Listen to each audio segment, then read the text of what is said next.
他说当时还是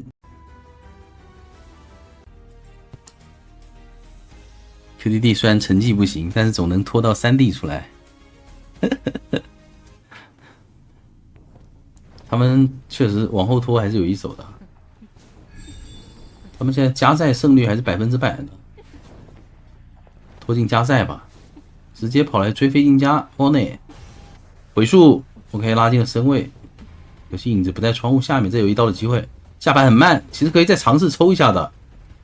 飞行家单人下板比较慢，口塔米可以尝试多抽一下，直接悬停飞上站没上去，上车前吃了一刀，那有点难受了。由于声音太小了是吗 ？OK， 我拉大一点。这站台已经有人帮忙开了，手上带的是闪现。但是可以看出来，2D 这个熟练度还是有的。这个歌剧虽然不是特别的丝滑，但至少它没断，对吧？它没断，它就比很多歌剧要好了。第3个背包直接交，有闪现身位了，看一下怎么说。抽倒，密码机好少好少啊！这把是没有冒险家的一个对决，大副帮忙开了灯，对不对？路练师。在起点密码机是被封的，而且被干扰了一波。他被干扰，被飞行家带过去逼走了，不敢原地修。他起点没被封，对，那他就直接被赶走了，所以导致入殓师的密码机很少，只有7项是最多的，70多。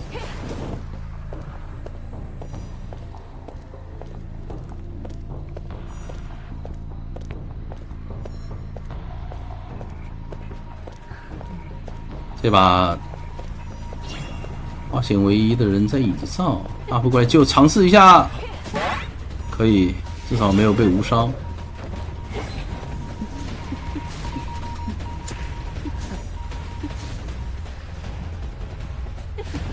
已经没有道具了，这节奏我感觉偏好啊，有多抓的机会。因为外面有个气象是没有回光返照的，然后路电师虽然能反身一波，但是他开门战一定会有一个可以挂飞的人啊！就现在冲出去，开门战一定是能够打一个有挂飞的人的。多拉这个点位能排到吗？就在床后面看到了，我大米闪开，飞轮躲了，收了，这你也能做到吗？这闪现你能预判？有手上有个强风，这个人是包救下来的，躲一下强风，求你了二弟，再回溯，音乐被打断。到了鬼屋，没有化险为夷，这个板子过板，直接打倒。这一波救起来没有拖特别久，然后气象那边是不敢给自己下暖雨的。我也真敢下了，在哪？他得先看一下歌剧的走向，如果跟他是一个完全相反的方向，他才敢下。下了。他跑到起点去下雨，怎么说？二哥这能忍住？你当着我的面下雨，当着我的面给我爆点，但这波是一定能回上的。所以，那你回溯干嘛？你还不如去终点去守3连击，你这回一下装模作样回一下有什么意义呢？你拦又拦不住，还不如直接去终点去守3连。找到了谁？路电师。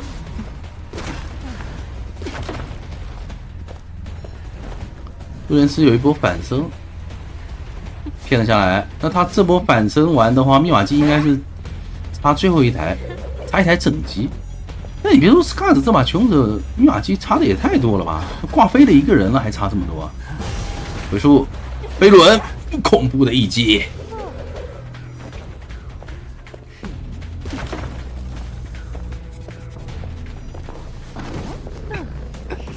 营救的位置在哪？营救的位置应该在起点吧？被反身完，求者有一台77的大遗产，就不管了，想去追这个大副，但大副这台已经开掉了，终点站已经被大副开掉了。你现在就算把大副抓了，我感觉也不赚。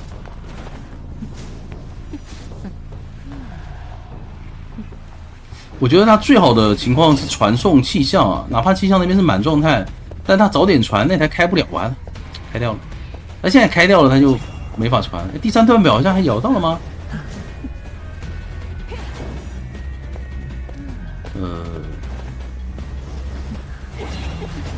哦，刚才是第2段表打出来，又给了路电师一个暖雨。最后一台密码机在哪？在桥上应该是。我觉得主动出击，主动出击去抓人吧。逼穷者开台新的。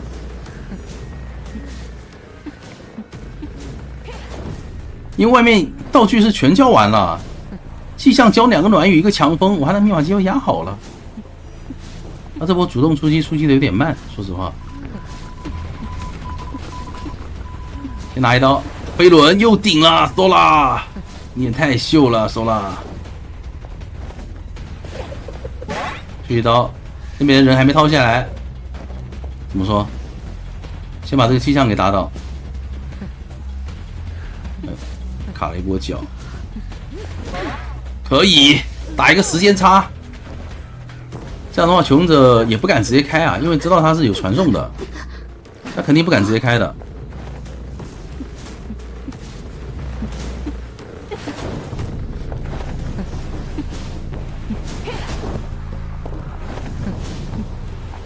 他可以拦桥上，也可以拦椅子面前，拦救人的这个人，打一波压起身，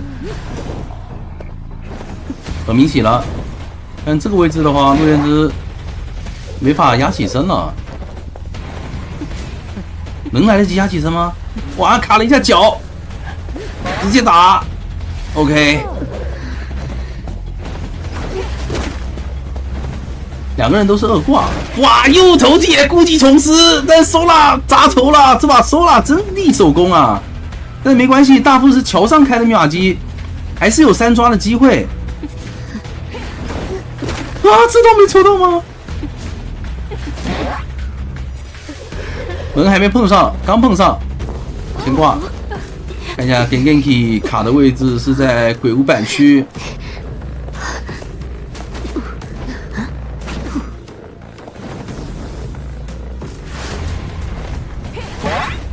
他秒了，甚至还可以回溯，哎，可以回溯的，其实，但他觉得挂上也无所谓，那边放你救，两个人点起点，感觉有所谓吧，好像能赶上，但是会有一个人过去卡，大副是2挂，一个人点门，一个人卡，这把还是有3抓的机会。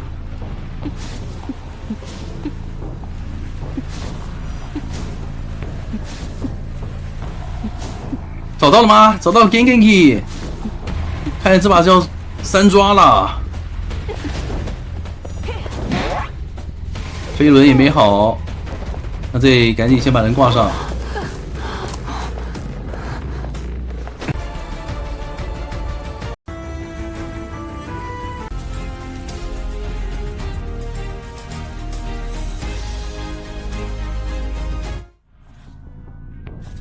哎，直接追踪点，麦米。追踪点有个好处，追踪点的话可以把人卡在这个半场留4连。先弹球，这双经理怎么说？上到一个，为什么打球之前先顿了一下，瞄准了一下？爆米花，坏爆米花，直接打掉。双惊喜好了，要预判一下吗？没看到人，不敢丢。哦呦，这个红球上到了，敢翻不敢翻？没下板，拉过去。哎呦，回身扎头，麦咪，太卑鄙了，你太卑鄙了。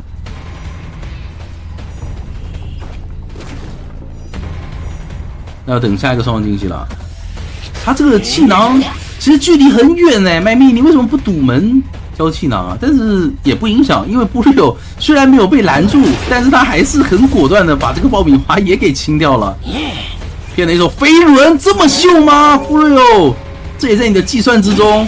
他是轻刀直接骗了飞轮，出刀的一瞬间回头，呜呼，一个双惊喜，补上了3个球吗？我没看错。先是隔板上了双球，然后双惊喜拉了一波，再补上一个球，直接秒拉。本来麦密前期拉点的节奏已经拉得很好的，但是布瑞欧这波骗飞轮加一个双惊喜打3个球，把节奏扳回来一点点。布瑞恩斯路过啊，帮忙看一眼，估计一会儿要去反身的。先把大夫打出来。还没2接，哎呦，这双球上的，直接往对面冲。但是 ZZ 这个反身怎么是反在斯隆啊？反在斯隆的话，那一会不就又回去了吗？用土球粘住，不让他走远。你反斯隆的话，那终点站的密码机不还是开不了？哦，拉了一下，拉到帐篷里面。攻击到的是大副，但这一波其实火灾已经没有道具可以牵制了，基本上就是刷一波挂，拖点时间。反弹，空中飞人追上，封了一下近板的位置，再拉一下，就差一个红球了。让天幕得交。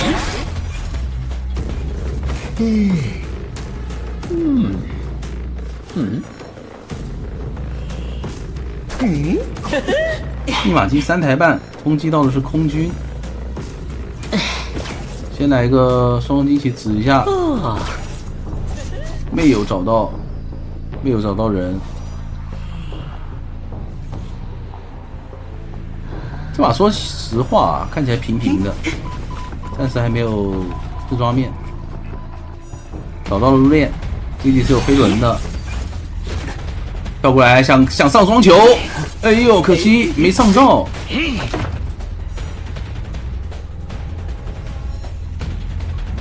那你再等一波了。哎呦，又是一波砸头。一个双惊喜先引爆，然后再找机会上双球，非常细节，但是没上到。卡位不让他过去，但是直接砸头，而且球也没上到，完了，不是有点难受。说被吉吉拖了很久，选择直接传送过来管3连，结果这边是大副啊，这大副能不能蒙出来呢？能蒙吗？蒙不了。看来吉吉今天投出的硬币是神的那一面。第3段没咬到，秒了，压住终点，但是还好，陆先生那边可以起台新的。现在情况就是空军得救2波，但是空军那边是刚开了一台密码机啊，他好像会被发现，我感觉。哎，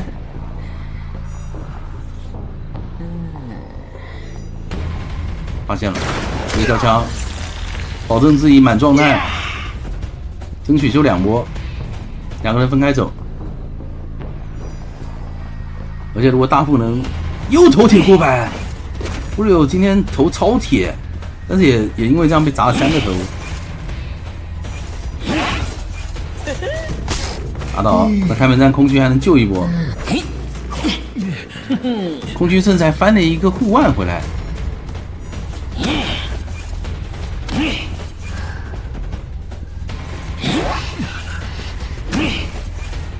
直接通电，知道你是张狂加底牌，不敢翻。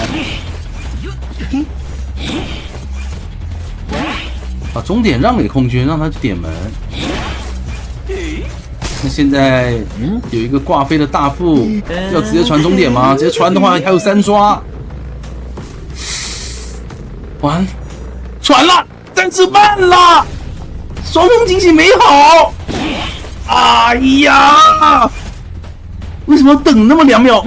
有地窖，但是吉吉爆压了，双惊喜还有13秒，但是吉吉不一定知道，他会以为有双重惊喜，他会原地躲2步。你看，他包躲的，哎，他完全不躲吗？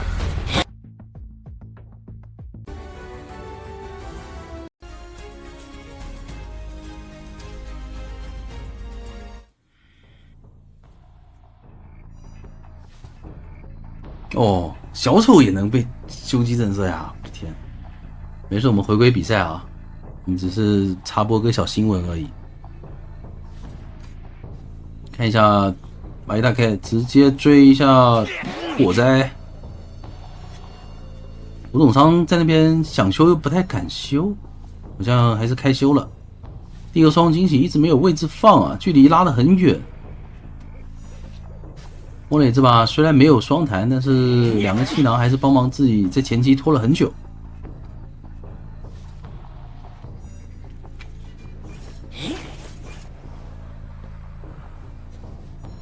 双惊喜先尝试一下，完了，第2个也没上到，这开局已经很烈了，50多秒，密码机3台1半以上了都。下一个双惊喜很关键了，双球，哎呦，可惜只上了1颗。双球，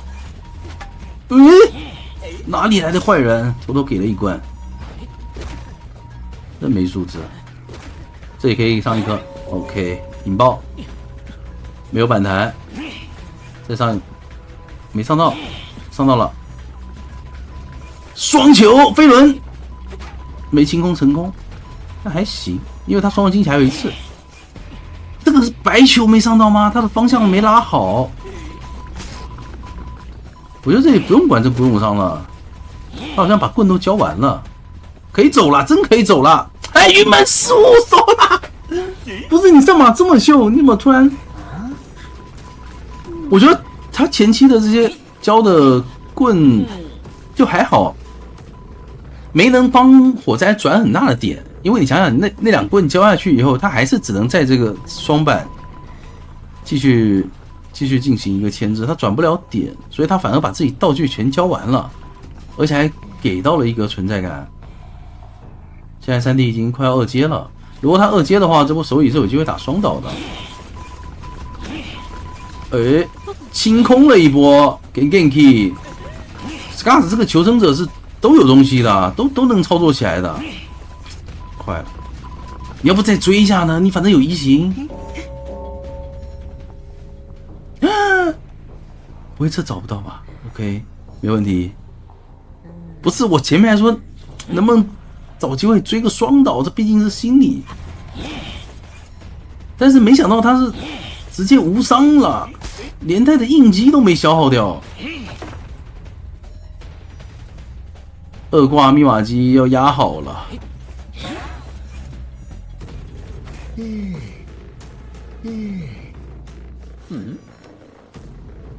哎，古董商最后2棍，最后的波纹扫了下来。哇，这波扫下来得重新上3个球，很难受啊。甚至上以还有足够的时间派人出去点门，不过好像压到了古董商这台吗？你这时候应该挂过去的呀，你这时候怂了。古董商道具已经交完了。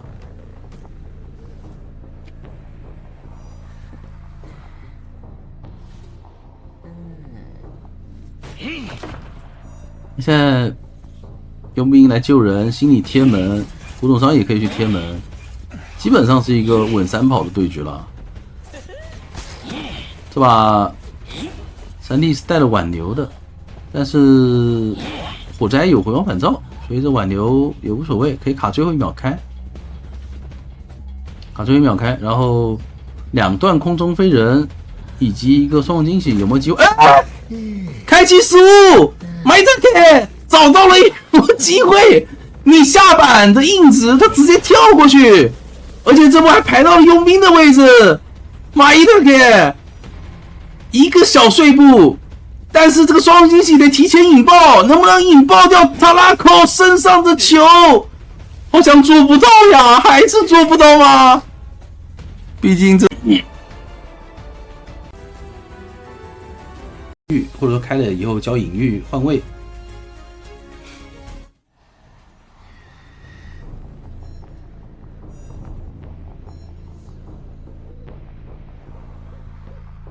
直接找谁？吉吉怎么在空地上站了2秒钟，想骗这个头骗是吗？但是来到了60的侵蚀值，这个点位要不要打洞回大房呢？还是先留着？先留着洞，不着急。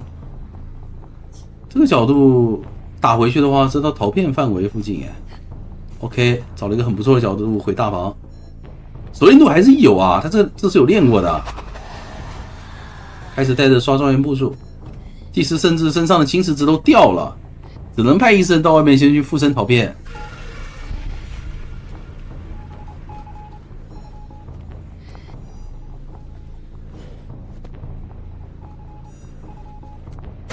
手上还有一个洞，马上长出来。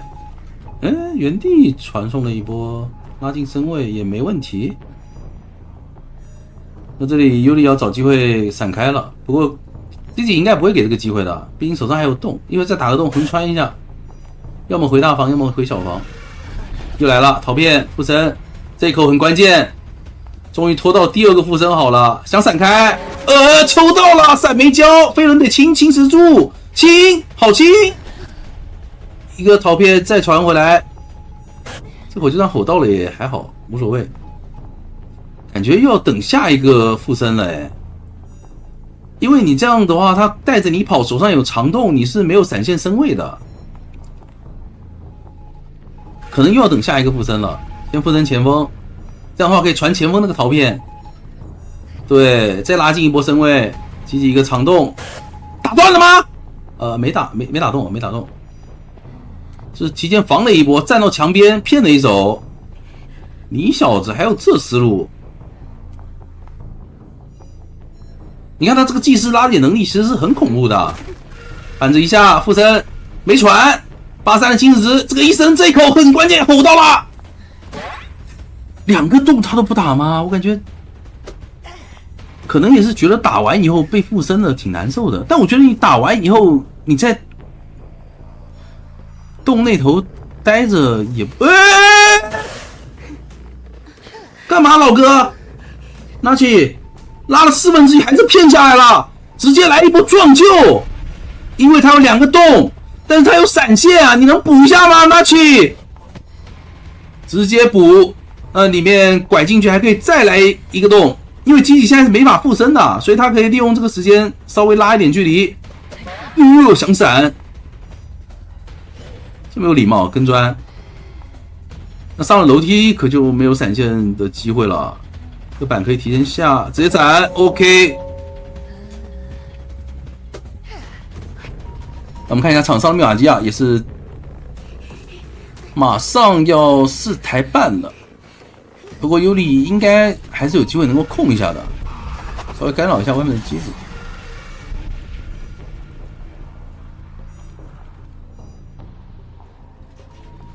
最后的2台，有一台需要补，这里想先救下来，但这样小说家救人压力还挺大的，想先救下来再交隐喻，吼一下救下来了，直接隐喻宝气师。能扛到吗？极限扛到了，手上还有洞，机器还有一个飞轮。先打小说家双倒，但是无所谓，因为小说家本身就是需要去进行一个肥胖流的。先派医生过来，附身 CD 还没好，这么说要付了，传过去，飞轮清空，他成功了，这口再吼也没有用了，机器，而且已经吼过了，先打洞，转走。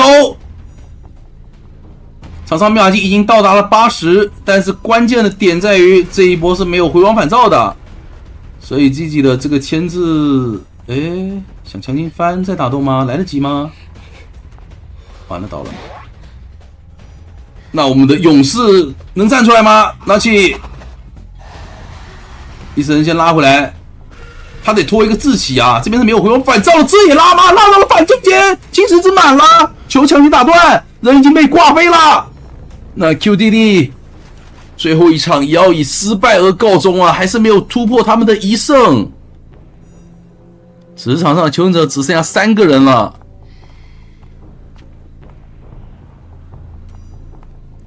现在接下来就看尤里能否增多吧，能不能突破一下自己的数据。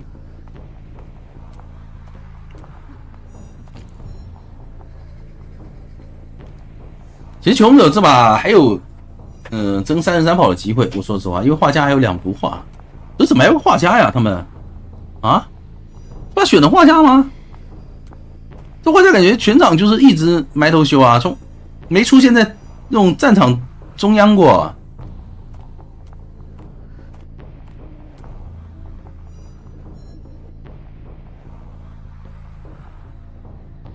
就这样硬拖吧，反正两边先拖挽留的时间。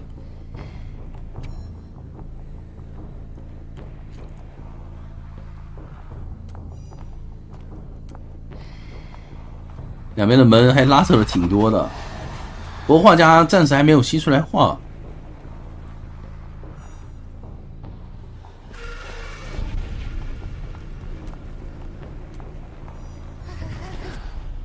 哎，另外一边的门又偷了一点，小说家非常的大胆，那去直接拉球，但是有闪现，应该不太好操作了，直接闪倒，两个门都开了，挽留时间还有18秒。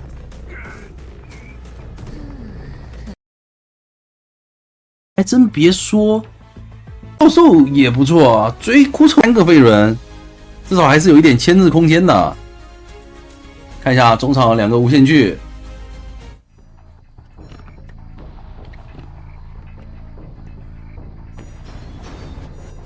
直接拉找教授了，但是教授没过来，教授在2号机这个地方想直接开口，但脚印已经被看到了。来了，开始经典短板博弈。博弈了半天，发现教授已经走了，又换了一个板，又骗下来。这个地方要吃去了，只能吃去。OK， 直接上无限去，然后翻窗以后拉，或者从里面架出来。翻窗出来再拉。哎，他明明已经绕到了，但是他觉得好像没绕到，绕到了吗？等闪现吗？是，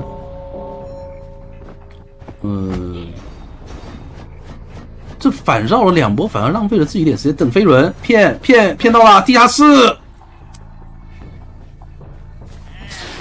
看一下挂里面还挂外面了，地下室了，大中之炸。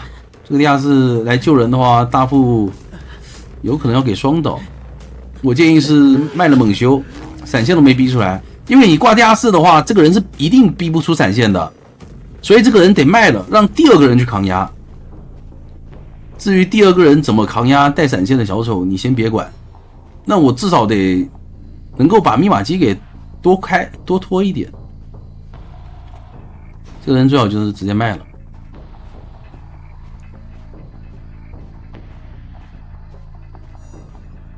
莫尔斯想偷脸上的密码机，但是教授挂飞之后，这台密码机是开不了的。西里卡的一个位置还是挺好的。哎，西里还想尝试一下，看一下他有没有可能拉出去，然后我悄悄冲下去。哎，卡满救，真要卡满救吗？这个距离早点锯，早点锯有5秒钟闪现的机会。哎呀，他锯晚了，卡基里想的跟我说的是一样的，但是他在门口被摇到表，他得第一时间去交那个锯，然后再落地闪现。这样的话，他42元刚好5秒钟过。那这一波只能等大副倒了，大副一定要无限抢窗了，疯狂抢，还把闪现给交了，特别亏。手上有一个2阶，那翻完这个窗，应该还是要考虑上个无限锯，不上吗？这个地方2阶锯能翻不？翻不了。大副也要进地下室了，大副最后1秒有没有翻出来？好像是翻在里面，但这一波可以控场的，对卡基里来讲，可惜的就是这个无限锯比较少。感觉可以开始控场了。大副是交过那个中了那个钻头的，所以他可以直接控场。温屁，你一直信赖的队友，哎呀，警察，哇，吃剧了。哎呀，小丑还是打不过大丑啊，这个解差太难受了。如果能撞断这个无限锯的话，还有点说法。这边是一个半状态，直接拉出去，先逼迫你大副交一个自起，因为这边密码机在抖的话，那边大副一定是交过自起的，他下一波再去处理这个半状态交过自起的大副。但是可惜在卡基里这一把是没有底牌啊，所以他目前来讲，求生者还是有拉扯成功的那种机会。路易再顶一下，飞轮先顶，走吧。他现在得找机会快速处理掉这个莫尔斯了。但莫尔斯在短板博弈完全不怕，我博弈失败了，我还可以交个路易，他容错率很高。装下无限锯，看一下外围有没有在修。3台密码机，墓地1台，大推1台，继续去管枯丑。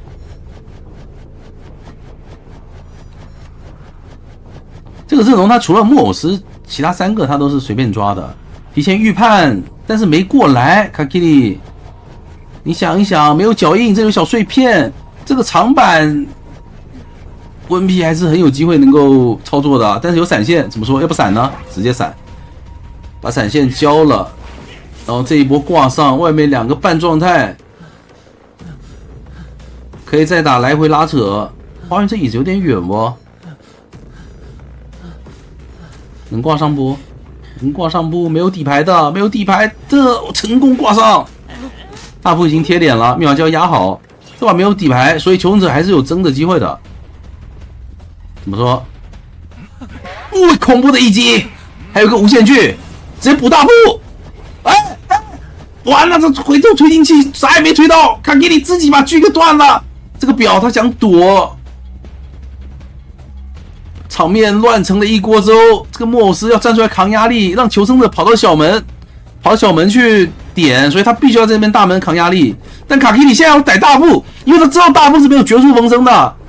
不过大副又来到了这个长板区，很难骗。时间1分1秒的在跑，小门已经贴上了，完了，追不了这个没有绝处逢生的大副。想回去管哭手，想把大副调出来，大副会出来吗？西里压根没走，哎呀，又撞墙了。这把感觉要平了，家人们，真要平了。他开门战那一波无限锯，他那个震慑已经很秀了。如果说无限锯能够直接锯倒大副，没有绝处逢生的大副，这把是能够争3争4的。但是 RC 这边处理的确实好，主要是26和36，因为卡基里没有闪现，所以26和36两个人都是半血成功扛住了压力啊，包括温比，哪怕温比是吃剧交了那个推进器，但是他也拖够了时间，就是墓地的这块长板吧。墓地这块长板，我觉得卡基里还是留了点伏笔，阿基也是有。他这个位置还真是离咒术挺近的，看一下不直接追咒术吧。前期有插眼的话，处理咒术还是有机会的，但是就是第一波的愿力会比较少。哎，直接插眼，排到人了。这个墙很关键，这个墙围龙八字龙走过来，还在板外，那样跟他绕了起来，还能再钻一次要吃刀了。喂，猴斩出来了。第一个笼子直接废掉，而且第2层猴也吸了一半。你直接打的话，它能斩猴，这就是红教堂不好的地方呀。跛脚羊很容易被这种多出来的障碍物给拦住。现在那样手上有个3层猴，下一波飞轮也好了。这个笼子如果没拿到刀的话，阿卡基本上会很难受。而且他这里选择的是一层一层交，没有选择交3层大猴去拆笼子啊，还是成功拖过了这个笼子。手上还有飞轮，直接飞轮补距离，那这个击倒节奏有点难受了。你这波交围龙的话，那边还有猴啊，而且2层猴，而且这个墙又给他卡住了，没办法拿刀，两个人一起拆墙。再转到一个没有眼的范围，你的阅历一直在涨，那又如何呢？但是我的猴它也一直在涨啊。这里想放一个单向龙，能成功吗？还行，还是打到了。但是最恐怖的是，这边下来以后是有26机会的。亮这波为什么不交猴呢？这波如果交猴的话，感觉还是能溜的。他手上当时是有2层猴嘛。他当时手上有2层猴，如果交1层猴还可以再钻回去。这波可能他想存个3层猴来26，不过他就算用跛脚羊，感觉还是一层一层交会划算一点啊，直接掏下来，然后顺便扛刀，反正你只要敢把2个人围在一起，他这里是可以帮忙拆的。钻过来，直接将大猴拆，然后守门人继续扛到咒术吸出下1层猴。哎啊！不是，我的电动旋转门怎么遁地走了？你继续肥胖牛肥他不挺好的吗？但你别说，第4台、第5台也修出来了，我那么大一个旋转门怎么跑了？你说好的一直扛着下才走了。最后一台密码机被压住了，失常阿卡得失常了，啊！3炮局啊，3炮局压过来1铲了，这一脚下去，你那边掏不掏都无所谓了，因为这台密码机没人修就行了。他完全可以掉状态的守墓人，因为他掉状态的有人能救，陆炼师有化险为夷，魔术师有化险为夷。他继续在3连扛着也不干扰遗产，然后在那个地方倒了，强行压过来遗产，这边人都不敢救，你知道这是最离谱的，这边人一直不敢救。反正这边硬修啊，终于掏下来了，开始了，3个人我们这一家针对刀打到了守墓 ，OK。后撤跃龙又打到了守墓，活该！你早扛一刀不就完事了吗？现在连吃2刀，你早扛一刀，这个咒术现在估计还没上移。有一个跃龙，但是失误了。怎么说？一个飞轮躲掉。密码机马上压好，阿卡最后一个笼子了，也是打到了魔术身上，但是现在咒术师不太敢走远，一刀得挂人了。阿卡，难道强行通电？想挂守墓？直接一个交互吼，酿他还在修，没吼了吧？这下，那接下来就需要守墓人。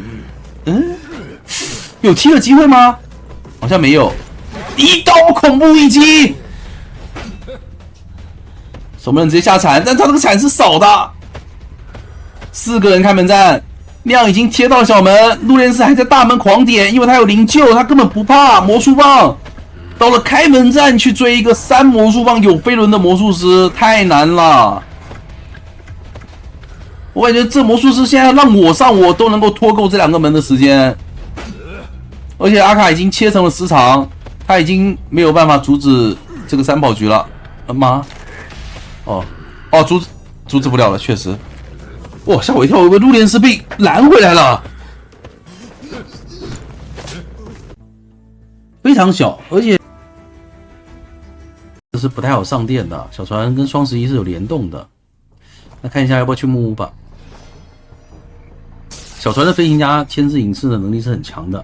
那这把又照例追到了酿开局先苟一下脚印，这个阿卡，预判封门，然后防止酿从左边反绕。但酿躲的一个位置是非常的老道啊，在最左边的栏杆里面，阿卡甚至以为他往海边跑了。怎么说？酿耳鸣已经掉了。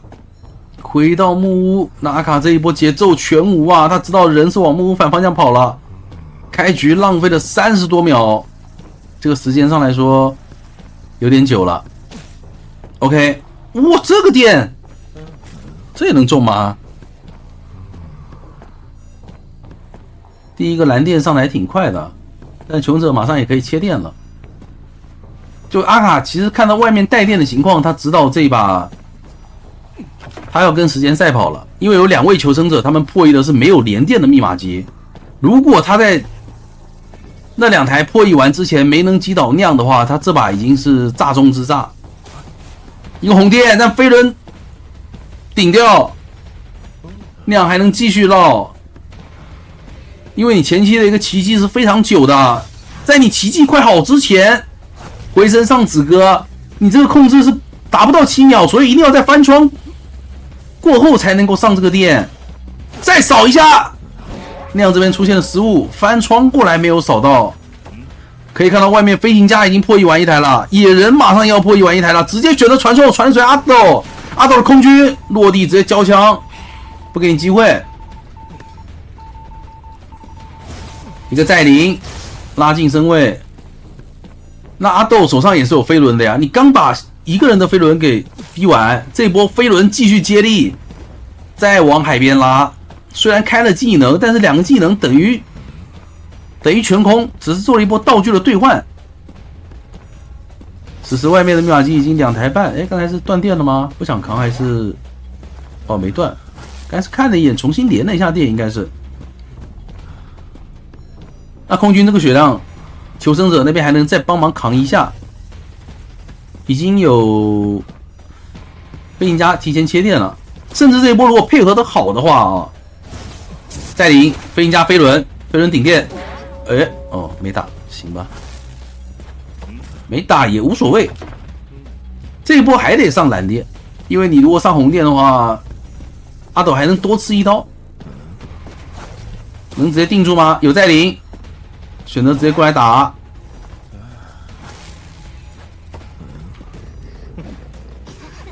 那这一波密码机已经接近4台半了。船下那边野人是在补，这把的密码机对于阿卡来说很不利啊。看一下手椅方面，他追击已经慢了。手椅方面一个大喷直接到脸上，淘汰进度很健康，而且上的是一个红电。刚才在椅子面前上的是一个红电，这红电上完的效益是在可以继续打飞行家吗？然后把外面的人状态打残，那他接下来就要传送了。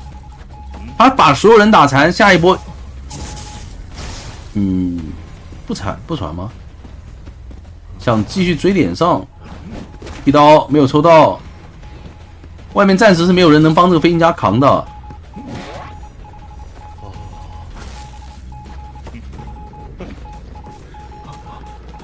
那场上的密码机已经快要压好了，来了一波换挂，攻击到的是野人，野人是没有往这边靠的，是打算让古董商和空军一起靠过来吗？直接传送野人，那边人让你救，但这里如果能够快速把这个野人打下来，压住遗产，哎呦，这个移速起来了，再临很难中。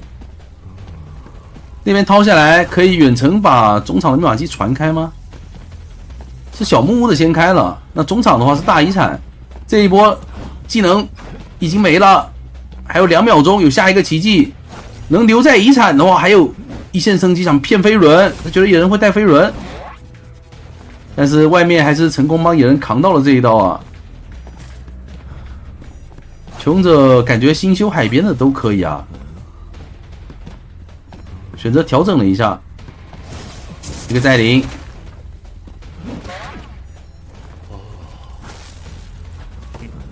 飞行家是教过飞轮和化险为夷的，但是阿卡还是放弃了这个飞行家。但是这一波飞行家又来救人了，那阿卡有没有可能利用这个没有回光返照的这一点来做点文章呢？但是手椅想打震慑的话还是比较难，那边也是直接掏了下来。勇者外面新开了一台，2个奇迹打中一刀，甚至原地直接给野人补状态，把一个2挂的空军送出来给你。这样的话就没有飞行家开门战被追的伏笔了。哎呦，再扛一刀！古董商扛着自己都只剩头皮了，密码机马上压好。阿卡这一波也是有传送的，看一下穷者开门战的这个处理吧。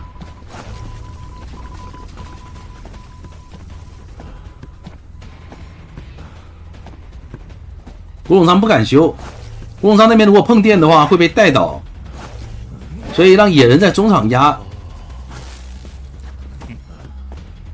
直接通电，空军已经贴到了门口。现在飞行家手上还有一个背包，能躲吗？还有飞轮，还有飞轮，还有飞轮，求他！这个板预判要回来。外围再次帮忙扛一刀，2个门都在点。舒娜手上已经没有道具了，虽然说地窖就在脸上，但是这个门应该来不及吗？哎呦，阿卡最后一个头铁的过板刀。如果这个过板刀没打到下一个板，阿卡那边技能可能续不上，他再临是没好的，只有一发奇迹。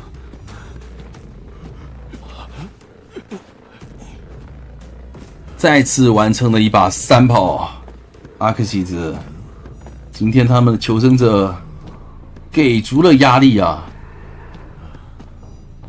哪怕强如阿卡都有点被他们给针对到了，就他们这个天赋的选择啊，包括这个魔术师这种幸运儿，完了要被点名了。这个幸运儿，大船纯博幸运儿，翻了什么道具？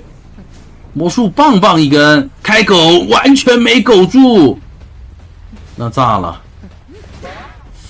要是个飞轮的话，可能飞轮都没好就要死了，还好没带飞轮。这波卡基里断的隐跃啊，是给了一点机会，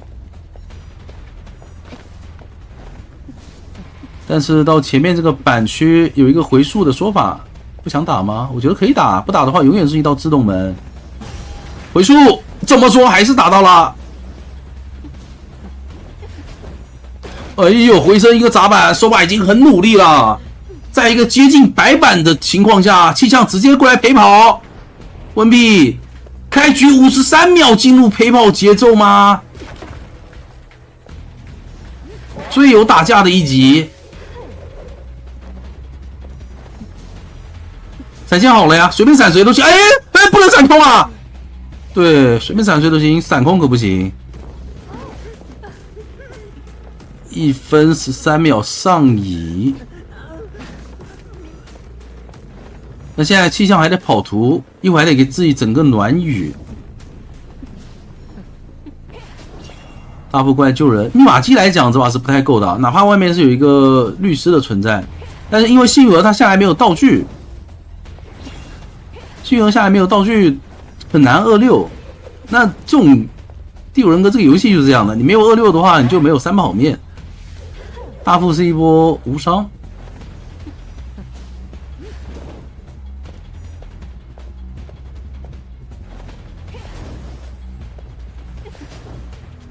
不想拿2阶吗？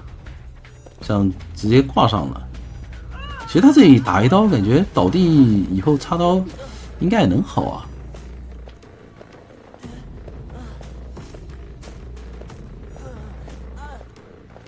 我觉得还有一种可能就是，他们觉得要防的东西太多了，就干脆拿一个这种来试试，看能不能打，对吧？不能打的话，我下次就戒了，对吧？以后再也不拿了，就应该有可能RC是这么一个心态。大副来救2波，但是这一波是没有花钱。哎，送表了，怎么说？哎，为什么是正射啊？这波。翻版了吗？是。魔术棒吗？是道具。他搬那个魔术棒过来，把表给了幸运儿。那看一下，就算2段表也摇到，密码机也完全不够啊，是3台办不到。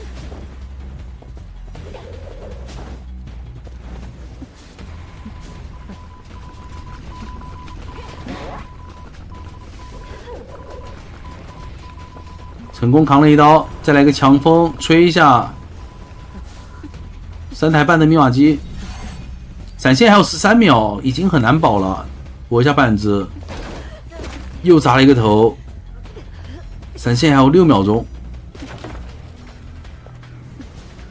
这个闪现应该要直接收了，已经在预判了，但是没办法，也没有倒地能 OB 的角色。这把其实从阵容上来讲，胡景春他其实不太适合去选择2个容易被突破的角色，而且他们这个天赋上选出来就感觉没有预防这个大船可能被追的这么一个风险。幸运儿其实面对不管是喧嚣还是说面对歌剧，他都没有牵制能力啊。2段表时间其实也不太久，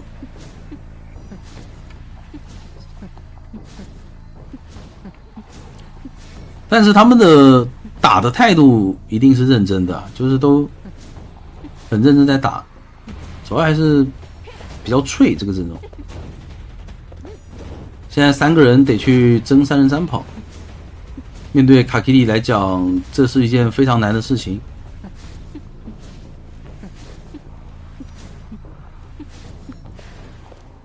音乐再次断了，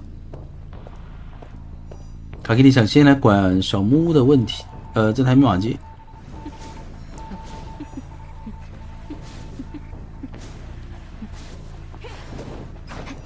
回身，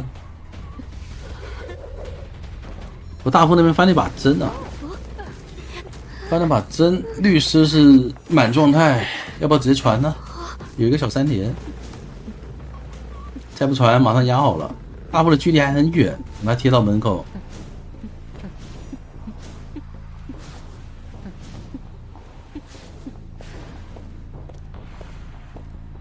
卡基里这把其实隐约失误也挺多的，但他失误不是在追击的时候失误，他在这种时候失误是可以接受的，就赶路的失误。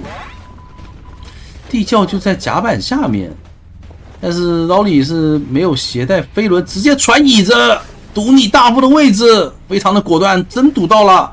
那这里回溯，继续拦。对卡基里来讲，这波是有机会拦住的，因为大夫在脸上他是不敢往外拉的，他必须要跟你左右来回骗。那卡基里就等到气象挂飞，然后气象挂飞的话，他还是能够完成3抓。